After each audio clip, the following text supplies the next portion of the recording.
दीपावली की आप सभी को ढेरों शुभकामनाएं। बहुत स्वागत है आप सभी का। मैं हूं आपके साथ भावना शर्मा। दीपावली कार्तिक मास में अमावस्या तिथि पर हर साल हम मनाते हैं और इस दिन रामचंद्र जी 14 साल के वनवास के बाद अयोध्या लौटे थे। इस दिन हम महालक्ष्मी को प्रसन्न करने के लिए अलग तरह की पूजा विधि अपनाते हैं। भगवान गणेश को हम चाहते हैं कि वो विघ्नहर्ता के रूप में हमारे घर में विराजमान रहें और हर तरह की विघ्न बाधाओं से हमें मुक्त करें। लेकिन इस बार 2023 में दीपावली खास क्यों है? क्या पूजा की विधि रहेगी? क्या समय रहेगा पूजा का? ये सभी बातें मैं आपसे साझा करूंगी। तो सबसे पहले हम इस समय पर पूजा विधि की बात करते हैं।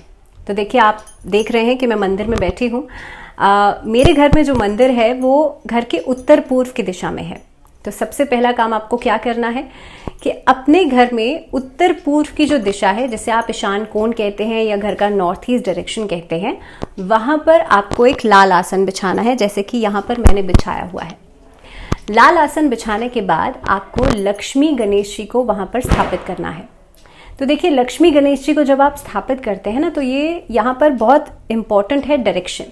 जब भी आप वास्तु की बात करते हैं, आप देख रहे हैं यहाँ पर गणेश जी विराजमान हैं और उनके दाईं तरफ लक्ष्मी जी विराजमान हैं।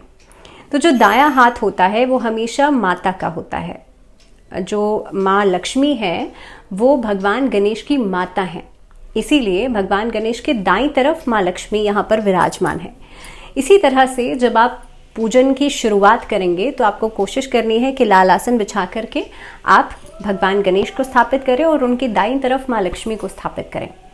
अब देखिए, पूजा विधि में वास्तु का बहुत इंपॉर्टेंट रोल होता है। जैसे कि हमने शुरुआत करी एक दीपक के साथ। यहाँ पर दीपक जलाने से लेकर के कलश रखने तक हर एक चीज का महत्व है। सबसे पहले जैसे मैंने कहा कि लाल आसन आपको बिछाना है। लाल रंग का अपना एक अलग महत्व होता है। लाल रंग माँ लक्ष्मी को आकर्षित करता है, इसीलिए हम माँ लक्ष्मी की पूजा में हमेशा लाल रंग का इस्तेमाल ज्यादा करते हैं। अब जाहिर सी बात है, आप चाह रहे हैं अगर कि माँ लक्ष्मी आपके घर में विराजमान हो और स्थायी रूप से रहे पूरे साल, तो इसीलिए आप उन्हीं चीज़ों का इस्तेमाल करेंगे जो माँ लक्ष्मी को बहुत ज़्यादा प्रिय है, उनको बहुत ज़्यादा पसंद है। तो इसीलिए लाल आसन आपको बिछाना है, उसके ऊपर भगवान गणेश को, माँ लक्ष्मी को आपको विराजमान करना है। अब यहाँ पर देखिए, एक छोटी सी बात है। अगर आप अपना घर में पूजन कर रहे हैं तो आपको बैठी हुई लक्ष्मी जी घर में विराजमान करनी है, क्योंकि घर में आप चाहते हैं कि माँ लक्ष्मी स्थायी रूप से रहें। लेकिन वहीं पर अगर आप ऑफिस में पूजा कर रहे हैं तो आप खड़ी हुई लक्ष्मी जी की पूजा भी कर सकते हैं, क्योंकि ऑफिस में आप चाहेंगे कि आपका पैसा रनिंग फ्लो में रहे। अगर एक जगह ठहर जाएगा, रुक जाएगा, तो शायद आपका काम चलना बंद हो जाएगा। तो इसीलिए अगर आप अपने ऑफिस में पूजा कर रहे हैं तो कारोबार के लिए आप खड़ी हुई लक्ष्मी जी की पूजा भी कर सकते हैं। तो अब आपके घर में आप देख रहे हैं भगवान गणेश यहाँ पर विराजमान है, माँ लक्ष्मी यहाँ पर विराजमान है। एक छोटी सी बात और कि कई बार लोग पूछते हैं कि भाई हमारे घर में चांदी की मूर्तियां हैं। अब जैसे मेरे घर में आप देख रहे हैं, मेरे घर में चांदी के लक्ष्मी गणेश जी हैं, माँ सरस्वती हैं। तो इसमें मिट्टी की मूर्तियां लाना कितना जरूरी है? तो देखिए, मिट्टी का महत्व ऐसे हो जाता है। हमारा खुद का शरीर पंच तत्वों से बना हुआ है और मिट्टी में ही मिल जाना है, इसीलिए हर एक पूजन विधि में मिट्टी की चीज़ों का महत्व बढ़ जाता है, मिट्टी की मूर्तियों का महत्व बढ़ जाता है। तो इसीलिए मिट्टी के लक्ष्मी गणेश जी आप ज़रूर लेकर के आएँ दीपावली पर। चांदी के आपके घर में है तो उनको आप पूजन करेंगे ही करेंगे, लेकिन साथ ही साथ में मिट्टी के लक्ष्मी गणेश जी ला करके भी आपको पूजा ज़रूर करनी चाहिए। तो अब आपने स्थापित कर दिया है लक्ष्मी गणेश जी को। अब यहाँ पर एक छोटी सी चीज़ कि देखिए, आप चाहते हैं कि माँ लक्ष्मी स्थायी रूप से आपके घर में रहें, क्योंकि महालक्ष्मी को तो चंचला कहा जाता है ना, तो वो एक जगह ठहरती नहीं है, बहुत समय तक आएंगी और आपको माया में फंसा करके चली जाएंगी। अगर आप चाहते हैं कि महालक्ष्मी आपके घर में रहें और स्थायी रूप से रहें, तो आप उनके जो पतिदेव हैं, जिनकी वो पत्नी हैं भगवान विष्णु, उनके साथ उन्हें बुलाइए, क्योंकि कार्तिक मास है। कार्तिक मास भगवान विष्णु को ही समर्पित होता है और कार्तिक मास में भगवान विष्णु का पूजन जिस तरह से श्रेष्ठ होता है, इसीलिए दीपावली के दिन भी महालक्ष्मी की पूजा के साथ साथ आपको भगवान विष्णु को भी अपने घर में निमंत्रण देना है, अपने घर में विराजमान करना है। तो देखिए, यहाँ पर कुछ देवी देवताओं की पूजा दीपावली पर खास हो जाती है। लक्ष्मी गणेश जी को तो आप अपने घर में विराजमान कर ही रहे हैं, लेकिन धन की देवी के साथ साथ ज्ञान की देवी की भी उतनी ही ज़रूरत होती है। आपके पास धन आ गया, लेकिन आप कैसे खर्च करेंगे? वो विजडम आपको चाहिए, उसके लिए माँ सरस्वती की पूजा भी खास है। तो इस दीपावली पर आपको भगवान गणेश की, महालक्ष्मी की जो कि धन की देवी है, माँ सरस्वती का पूजन जो कि ज्ञान की देवी है, भगवान विष्णु जो कि माँ लक्ष्मी के पतिदेव है, और साथ ही में कुबेर भगवान की पूजा जो कि कोषाध्यक्ष कहे जाते हैं। तो इन सभी देवी देवताओं की पूजा इस दिन खास हो जाती है। अब आप शुरुआत कैसे करेंगे? तो देखिए, दीपावली के पूजन में षोडोपचार विधि अपनाई जाती है। अब आप देख रहे हैं मेरे सामने कि यहाँ पर धूप, दीप, नैवेद्य, फल, फूल, ये सभी चीज़ों का जो एक विधि विधान है वो किया जाता है। षोडोपचार में 16 तरह की विधि होती है, जिसमें कि आप धूप, दीप, नैवेद्य, फल, फूल, ये सभी चीज़ें भगवान को अर्पित करते हैं। जब आप पूजन की शुरुआत करेंगे तो कोशिश करें गणेश जी की स्तुति के साथ शुरुआत करें। अगर आपके घर में वास्तु दोष है तो अपने घर के मेन एंट्रेंस पर आप स्वास्तिक का चिन्ह बना सकते हैं।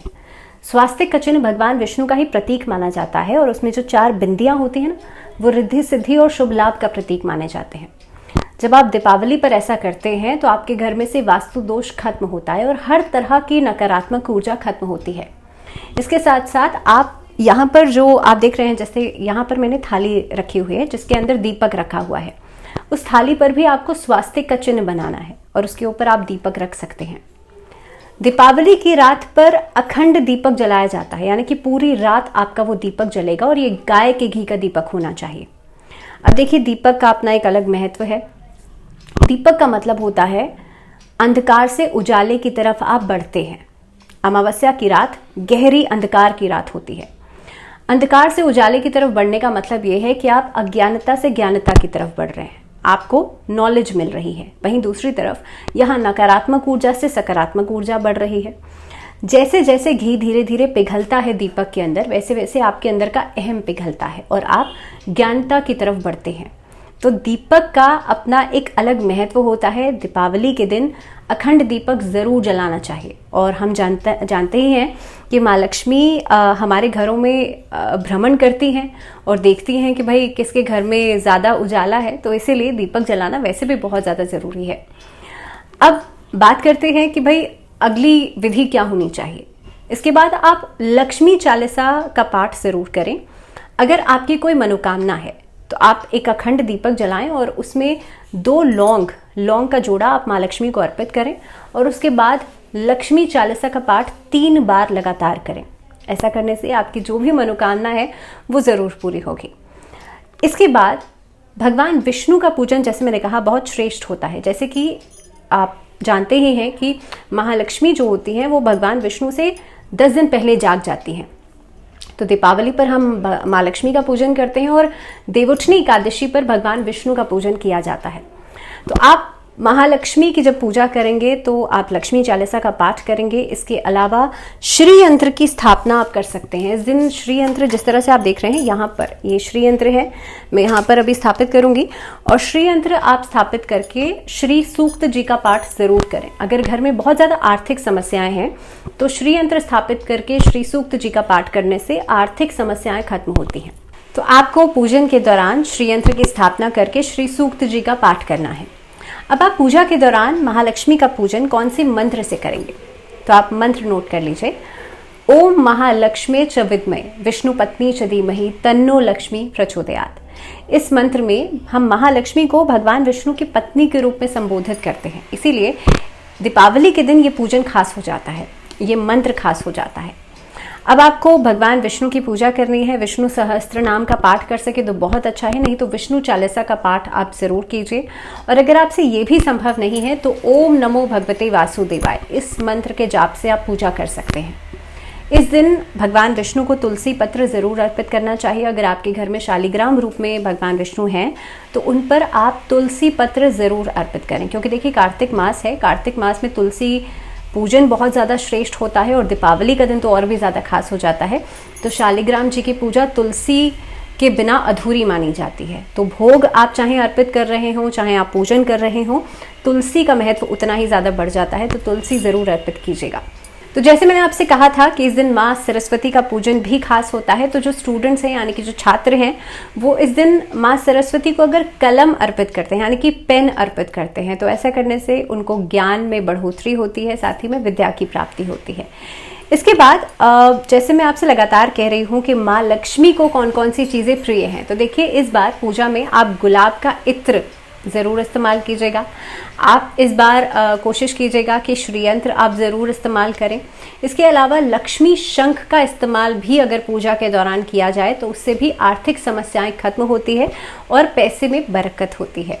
तो ये सभी खास चीज़ें हैं जिसका इस्तेमाल आपको पूजन के दौरान करना चाहिए। अब एक और बहुत ज़्यादा महत्वपूर्ण बात यह है कि हम कलश स्थापना करते हैं। जब भी कोई खास पूजा विधि हम अपनाते हैं तो उसमें कलश स्थापना ज़रूरी हो जाती है। जब भी आप कलश स्थापना घर के उत्तर की दिशा में करते हैं तो ऐसा करने से सभी देवी देवताओं का वास वहाँ पर हो जाता है। तो अगर आप चाहते हैं कि आपके घर में देवी देवताओं की उपस्थिति हो तो इसीलिए आप कलश स्थापना ज़रूर कीजिएगा। अब दीपावली के समय पर आप देखते हैं कि खीलों का इस्तेमाल किया जाता है, खीलों का भोग लगाते हैं, खीलों का इस्तेमाल करते हैं।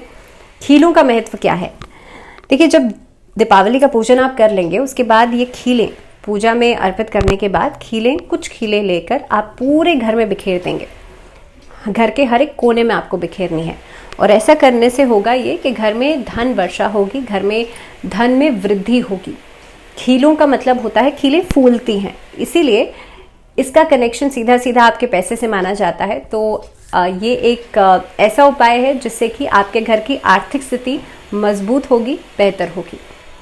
एक और छोटा सा उपाय, जब हम लक्ष्मी जी के चरण बनाते हैं, आजकल तो बहुत मार्केट में प्लास्टिक के चरण मिल जाते हैं, लेकिन मैं आपसे यही कहूँगी कि आपको क्या करना है, चावल को पीस लेना है, उसमें थोड़ी सी रोली मिलाइए और अपने हाथों से इस तरह से जब आप ऐसे शेप में करके एंड देन उंगलियां फिंगर से आप उनकी उंगलियां बनाएंगे। जब आप अपने हाथों से चरण बनाते हैं तो उसका अपना एक अलग महत्व होता है। आपको घर के मेन चौखट से लेकर के आपके पूजा स्थान तक चरण बनाने हैं और ऐसा करने से आप देखेंगे कि आपके घर में जो आपके घर का उत्तर पूर्व है, जहाँ से हम जैसे कुबेर स्थान भी कहा जाता है, जैसे हम पैसे से भी देखते हैं कि भाई आपके घर का उत्तर पूर्व अगर बहुत अच्छा है तो आपके घर में पैसे की कोई कमी नहीं होगी। तो इसीलिए कोशिश करें कि यहाँ तक आप माँ लक्ष्मी के चरण ज़रूर लेकर के आएँ। साथ ही साथ में जब हम रात्रि के समय जागरण की बात करते हैं तो वैसे तो दीपावली का दिन पूरी रात जागरण ज़रूर करना चाहिए, लेकिन अगर आपका सामर्थ्य नहीं है, अगर आप नहीं कर सकते हैं तो कोशिश ये करें कि घर के उत्तर पूर्व में आप सो ज़रूर जाएं।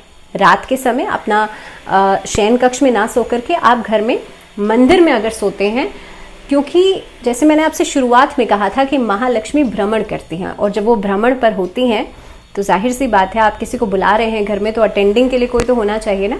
तो घर में उत्तर पूर्व की दिशा को आपको खाली नहीं छोड़ना है, कोशिश ये कीजिएगा कि आप वहीं पर ही सो जाएं। और ये जो दीपावली की विधि है इसमें समय बहुत ज़्यादा महत्वपूर्ण होता है। तो हमने पूजा की विधि की बात कर ली और ये बहुत ही सूक्ष्म सी विधि है जो कि आप दीपावली के दिन अपना सकते हैं। लेकिन अगर हम पूजा के मुहूर्त की बात करें तो 12 नवंबर को इस बार दीपावली का पर्व है। जो पूजन का समय रहेगा वो रहेगा 5:46 से लेकर के 7:38 तक ये पूजा का समय है। और एक और रात्रि का मुहूर्त रहेगा जो रहेगा 11:15 से लेकर के 12:43 तक।